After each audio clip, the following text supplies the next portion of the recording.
कैसे हैं आप सभी। हमारी ये जो जनरल साइंस की क्लास रहने वाली है वो है फिज़िक्स की। इसमें भी जितने भी क्वेश्चन हम करेंगे वो सारे के सारे जो क्वेश्चन हैं रेलवे के अंदर आए हुए क्वेश्चन हैं। ठीक है, तो हमारा पहला क्वेश्चन क्या है? पहला क्वेश्चन है घनत्व की SI इकाई क्या है, यानी घनत्व का SI मात्रक क्या होता है। तो घनत्व का SI मात्रक होता है किलोग्राम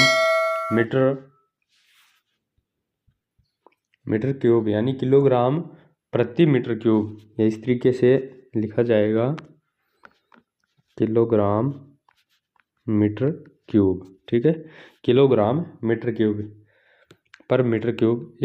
ये जो है आपका घनत्व की इकाई होती है किलोग्राम पर मीटर क्यूब। ठीक है, और घनत्व बराबर क्या होता है? घनत्व को रो से प्रदर्शित करते हैं हम। घनत्व बराबर द्रव्यमान m/आयतन v, आयतन, और ये क्या हो जाएगा? द्रव्यमान। ठीक है, तो घनत्व की इकाई आपका बी ऑप्शन करेक्ट आंसर होगा। ठीक है, क्योंकि जिसकी पावर -3 हो या जिसकी पावर माइनस के अंदर हो, चाहे वो फिर कितनी भी हो, -1 हो, -2 3, वो जितनी भी हो वो नीचे आ जाता है, यानी kg नीचे आएगा तो m की पावर 3 हो जाएगी। ठीक है, जिसकी पावर माइनस के अंदर हो वो नीचे का होता है। ठीक है, रो से निरूपित किया जाता है घनत्व को। ठीक है, घनत्व को रो से निरूपित किया जाता है। अगला क्वेश्चन क्या है? बर्फ का अपवर्तक सूचकांक क्या होता है? बर्फ का अपवर्तक सूचकांक क्या होता है? बर्फ का जो अपवर्तक सूचकांक है वो आपका होता है 1.31, यानी डी ऑप्शन आपका इसका जो है करेक्ट आंसर होगा।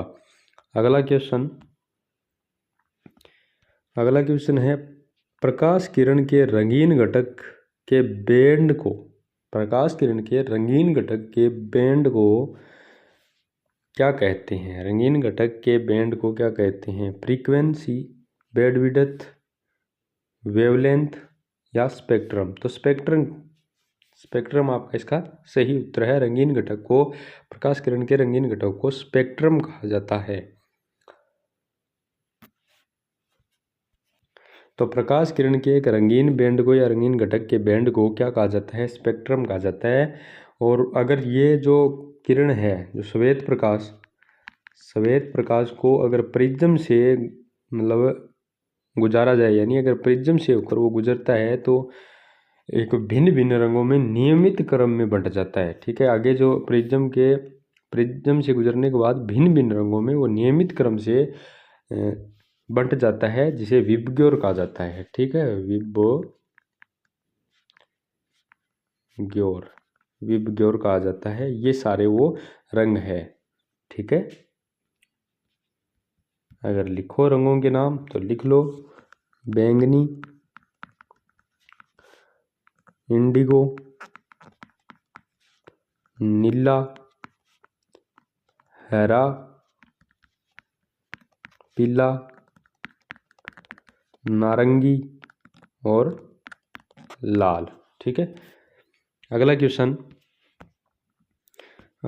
है संवेग में नियत परिवर्तन के लिए थोड़े समय के लिए कार्यरत एक बाहरी बल कहलाता है। थोड़े समय के लिए कार्यरत एक जो बाहर का बल होता है वो क्या कहलाता है? संवेग में परिवर्तन के लिए। तो संवेग में परिवर्तन के लिए जो बाहर से बल दिया जाता है वो तनाव बल नहीं होता, घर्षण बल भी नहीं होता, प्रायोगिक बल नहीं होता, आवेगी बल। ये आपका जो है वो डी ऑप्शन सही आंसर होगा इसका। ठीक है, आवेगी बल। अगला क्वेश्चन, साफ आकाश नीला क्यों दिखाई देता है? साफ आकाश नीला क्यों दिखाई देता है? प्रकाश के हस्तक्षेप के कारण, प्रकाश के अपवर्तन के कारण, प्रकाश के परावर्तन के कारण, प्रकाश के प्रकीर्णन के कारण। तो जो हमें नीला दिखाई देता है आकाश का रंग है जो हमें नीला दिखाई देता है वो आपका प्रकाश के प्रकीर्णन के कारण दिखाई देता है। तो डी ऑप्शन आपका इसका जो करेक्ट आंसर हो जाता है, प्रकाश का प्रकीर्णन। और ये जो प्रकाश का प्रकीर्णन है ये क्या होता है? प्रकाश का प्रकीर्णन मतलब किसे कहा जाता है? तो प्रकाश की जो किरण है, प्रकाश की जो किरण है वो आपकी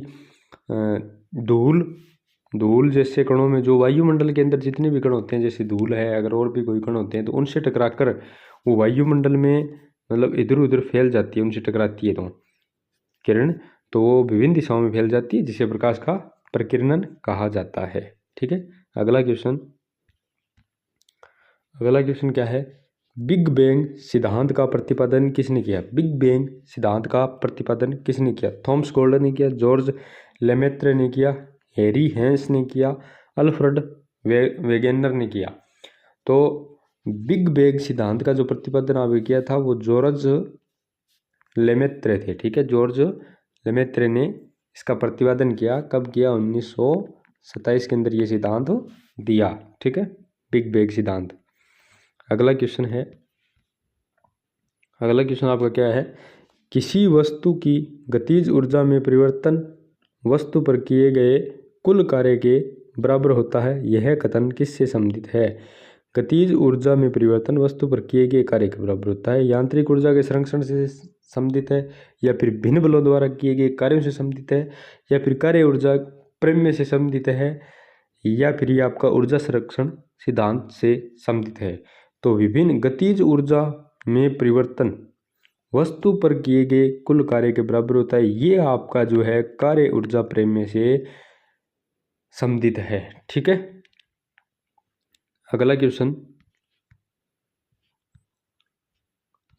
क्या है? किसी वस्तु की गतिज ऊर्जा और स्थितिज ऊर्जा का योग कहलाता है। गतिज ऊर्जा और स्थितिज ऊर्जा का योग है वो आपका क्या कहलाता है? कुल रासायनिक ऊर्जा कहलाता है, कुल यांत्रिक ऊर्जा कहलाता है, कुल गुरुत्वाकर्षणीय ऊर्जा कहलाता है, कुल नाभिकीय ऊर्जा कहलाता है।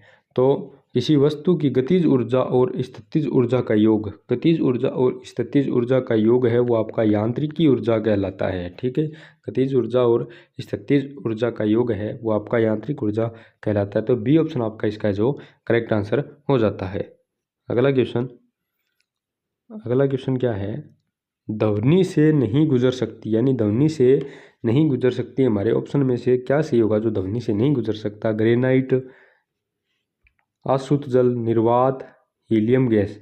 तो ध्वनि से नहीं गुजर सकता, इनमें से जो आपका होगा, इसका जो आपका करेक्ट आंसर होगा निर्वात होगा, क्योंकि निर्वात के अंदर क्या होता है? निर्वात में कोई भी वायुमंडल नहीं होता, और जिसके कारण निर्वात के अंदर ध्वनि की चाल क्या होती है? शून्य होती है। ठीक है, ध्वनि की चाल कितनी होती है? शून्य होती है निर्वात के अंदर। तो ध्वनि निर्वात से नहीं गुजर सकती। ठीक है। अगला क्वेश्चन